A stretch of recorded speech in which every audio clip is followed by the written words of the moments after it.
Aujourd'hui, 300 millions de tonnes de plastique sont produites par an dans le monde et 10% d'entre eux finissent dans les océans. Certains proviennent de bateaux de commerce, mais la majeure partie est jetée dans la nature par l'homme et avec le vent finit toujours dans les océans. Ce qu'on appelle le septième continent est créé par les courants marins qui sont influencés par la rotation de la Terre. Ces derniers sont soumis à la force de Coriolis, qui fait s'enrouler les courants marins dans le sens des aiguilles d'une montre dans l'hémisphère nord et dans le sens inverse dans l'hémisphère sud. Ces mouvements créent d'immenses vortex appelés gyres océaniques et aspirent en plusieurs années tous les déchets plastiques de l'océan vers le centre du gyre où ils s'agglutinent pour y rester à jamais. Car ils ne se dégradent pour la plupart qu'au bout de 1000 ans. Ce phénomène est assez récent car il est dû à la société de consommation et à l'invention du plastique. Avant cela, les déchets dans l'océan étaient détruits par les micro-organismes. Charles Moore a été le premier à enregistrer l'existence de ce septième continent. En 1997, lors du retour d'une course à la voile entre Los Angeles et Honolulu, il emprunta une route maritime peu fréquentée, dans le centre du gyre Pacifique Nord où les pressions sont hautes et les vents faibles. Son témoignage fut sans appel. Alors qu'il pensait voir des dauphins, des baleines et des poissons, il ne vit que du plastique tout autour de lui. On a donc appelé ce gyre le Great Pacific Garbage Patch. Depuis, 4 autres soupes de déchets ont été découvertes dans le Pacifique Sud, l'Atlantique Nord, l'Atlantique Sud et l'océan Indien.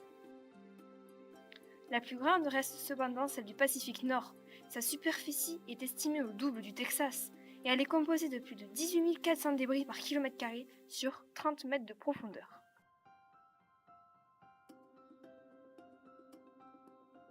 Ces soupes de plastique sont constituées à première vue de gros plastiques en tout genre, brosses à dents, bouteilles, chaussures, en bref, tout ce que l'homme jette dans la nature, inconsciemment ou non. Mais grâce aux échantillons prélevés lors des expéditions, on a découvert qu'elles étaient en fait constituées majoritairement de microparticules, des fois plus de 36 000 fois plus petits qu'un cheveu.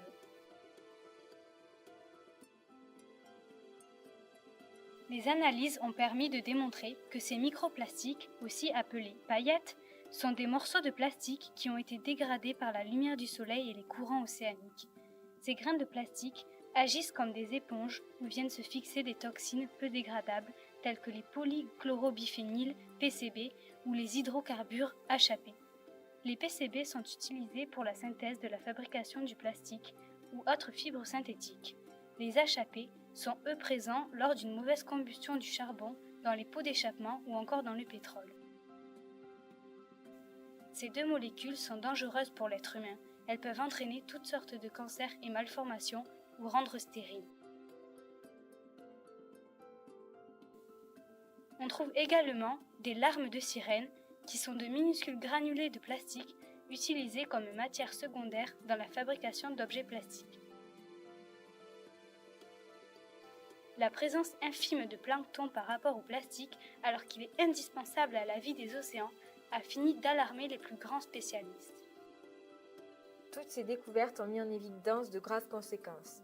La première concernant la biodiversité marine est que plus d'1 million d'oiseaux et 100 000 mammifères marins meurent chaque année suite à l'ingestion de plastique, que ce soit direct ou via la chaîne alimentaire. En effet, ils n'arrivent pas à digérer et meurent de faim alors que leur estomac est plein.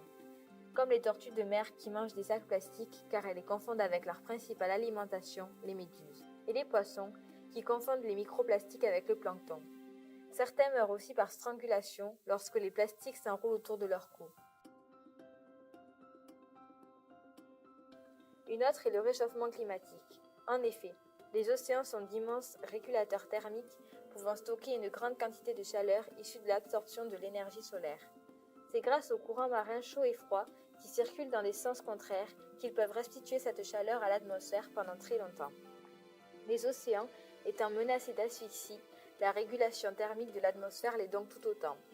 Même si ces effets seront perceptibles que d'ici plusieurs dizaines, voire centaines d'années, cela ne diminue en rien la gravité de la situation. Cependant, peu de sensibilisation à ce phénomène ont vu le jour, et la plupart de la population continue d'ignorer cette réalité. Nous devons mettre un terme à cette situation et arrêter de penser que notre planète est immortelle. Malheureusement, Les scientifiques pensent que nettoyer les océans serait insurmontable de par leur superficie et le coût que cela engendrerait. D'autant que les États ne veulent pas s'en occuper, car les gires de déchets se trouvent majoritairement hors des eaux nationales et des aides EE. De plus, ce nettoyage serait seulement partiel, car les déchets sont pour la plupart invisibles à l'œil nu. Et que ferions-nous de tous ces déchets après les avoir collectés ? Cependant, un jeune néerlandais, Boyan Slat, pense le contraire. Il a conçu le projet The Ocean Cleanup, qui consiste à utiliser les courants marins afin de rassembler les déchets et les aspirer grâce à un barrage filtrant. Il voudrait placer des barrières flottantes en forme de V de 3 mètres de profondeur. Ces barrières retiendraient les plastiques et les conduiraient vers une plateforme de recyclage fonctionnant à l'énergie solaire. Certes, cette solution ne permettrait pas d'éliminer la totalité des déchets, surtout les microparticules, mais une grande partie des macrodéchets seraient eux traités. La seule solution réalisable à ce jour serait de produire moins de déchets, par exemple en les recyclant ou en utilisant du plastique biodégradable, car même si les gouvernements et les entreprises font de réels efforts, cela reste pour l'instant insuffisant. Heureusement, de nombreuses personnes s'investissent dans cette cause, comme Bea Johnson. Cette femme mariée et mère de 2 enfants a décidé de changer son mode de vie pour celui du zéro déchet. Sa famille produit en un an à peine 1 kg de déchets, alors que la moyenne aux États-Unis est de 1 tonne. Sa technique consiste à acheter ses produits, comme la charcuterie et les céréales en vrac, et de tout ranger dans des bocaux en verre. De plus, elle fabrique elle-même ses cosmétiques, achète peu de vêtements et utilise au maximum des produits réutilisables. Chacun de nous a la possibilité et le devoir de faire un geste, aussi petit soit-il, car si rien n'est fait, la vie des océans est largement menacée, ce qui entraînera des conséquences environnementales importantes sur l'ensemble de notre planète. D'autant que, comme nous l'a si bien dit Francis Valla, très impliqué dans la protection maritime, si la Terre est si belle vue de l'espace, c'est parce qu'elle est la planète bleue, et que si les océans sont malades un jour, c'est toute l'humanité qui mourra.